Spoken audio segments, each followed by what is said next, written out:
Okay, so we're coming into the house now to do our little house routine here. We just had our walk, and I'm taking Reggie straight to his mat. I'm having him sit in front of his mat. He didn't sit right away, so I pulled up with a little bit of pressure. See what I did? Made sure he sat there. I didn't repeat myself. My right hand, I'm going to pat his chest and say, go to your mat, and say down.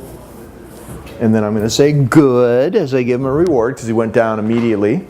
And I'm going to, hey, look, he's a little sniffer and a smeller. Good. He likes to sniff and smell all kinds of stuff.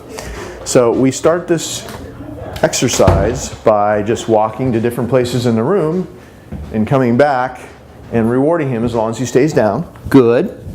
And let me just move these. Why don't you show what I'm doing? So I'm just doing stuff here, moving all these guitars so I can sit down. And coming back here. Good. I'm going to sit down here. Because sitting down is very often show him, is a invitation for the dog to come running over when you sit down. He knows to stay there. Good, because the whole point of this game is to teach him, I don't care what happens, where I go, what noises you hear, whatever distractions I put in his path, he doesn't get up there until I release him. And everything he learns on this mat carries over to whatever happens in the outside world as well. So this is a great exercise to do. Good. Now I'm going to go out of his sight into the kitchen and come back. And he's still there. Good. See how I'm putting the reward on the mat? He's taking it off the mat. If at any time, if I come back and he gets up, I'm going to say no. I'm going to pick up the leash from the handle here. If he's left the mat, I'm going to walk back, probably do a left circle and walk him back and put him back. I'm just saying no. You don't say down again. You already said down once. If he's just standing up, but he hasn't left the mat, then you just take your foot and you say no and you put him back down like that. And then you go back and do what you did before. And this time he's going to be good. And good. He's down there. When you come back, he gets a reward. No reward. You don't give him a reward if he screwed up and he got up. If you had to put him back, no reward. You go back, do it again. You come back, he's down. Then he gets a reward as long as he does it properly. So now I'm going to do some things that are a little bit more difficult for him to handle. I'm going to go into the hallway back here. And behind him, I'm going to give him one more reward. Good. And go back here and knock on this door. So if you're ever going to do something that's difficult for him to handle, it's okay to remind him what you want him to keep doing. So I'm going to say down, just to remind him. This will include Michelle. No. See, you turn around like this? Nope. So I'm glad he made a mistake so I can show you. No. So if he does that, you can do this. Nope. Come on. Put him back where you want him. Just like that. Now I have to go back and do it again. Down. See, I gave him no reward for that. That was a screw up.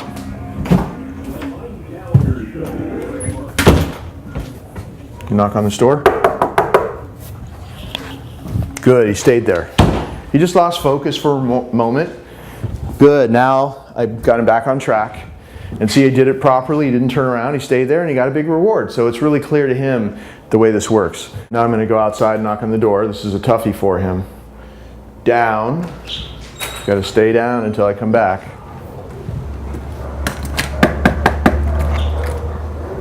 Knocked on the door. He stayed there. Very good. Good. I'm going to do it again. Give him a big double reward for that because that's really hard for him to do. Down. No. See if he gets up like this. No. You put him back. Down.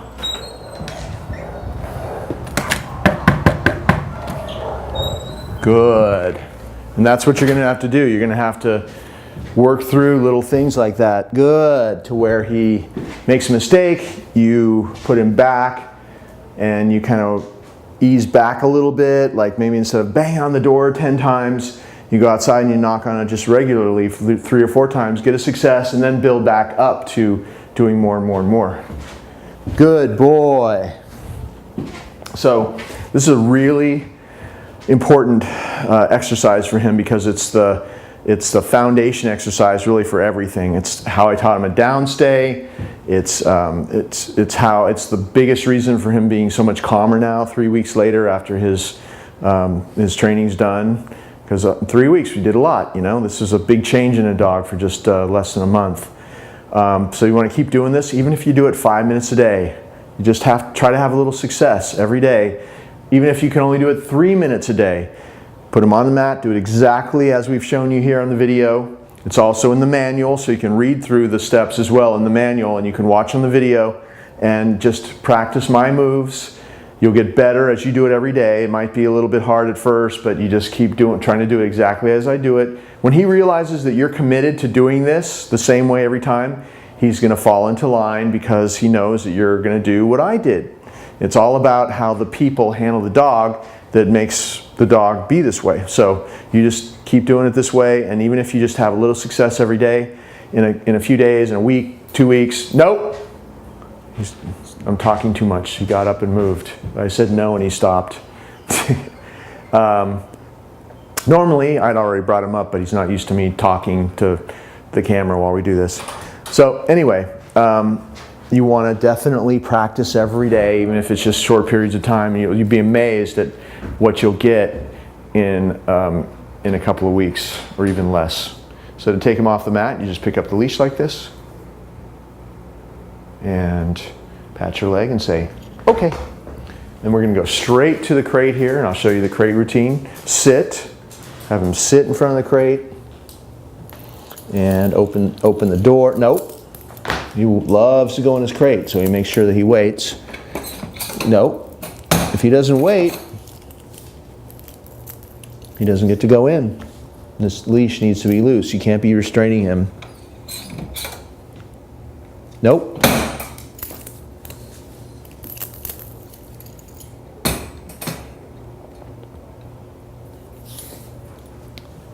Make sure that he's waiting. With your right hand, pat his chest and say, go.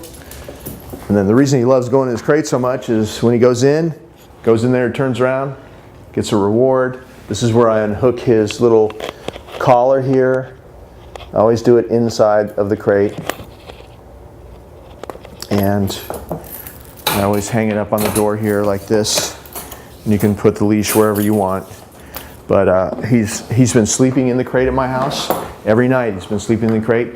His routine all day long has been to go in and out, in and out, in and out. Like every hour or 2 hours, he's out in the yard, and then we bring him in, just the way you saw me at the front door. Have him sit at the front door, walk through the house on a loose leash, sit in front of the crate, go in.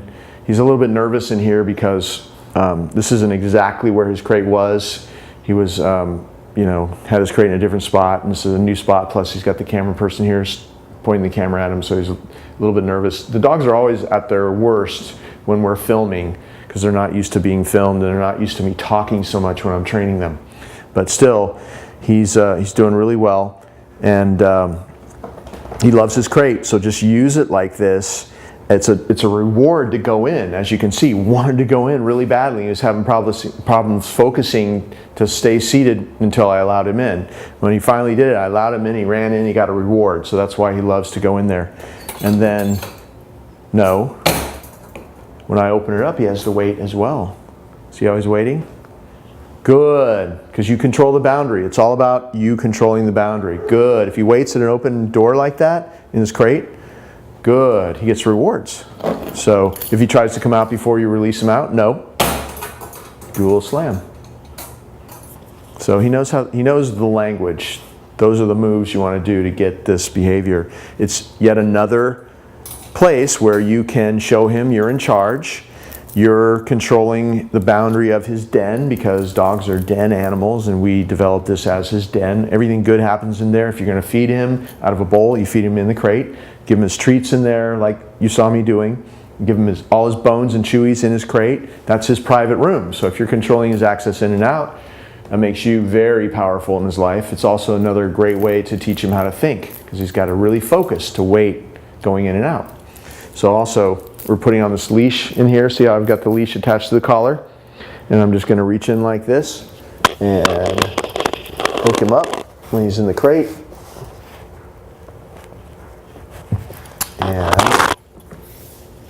when I'm going to take him out, just stand up, have him on my left. See how he's waiting for me? One more reward. Good boy.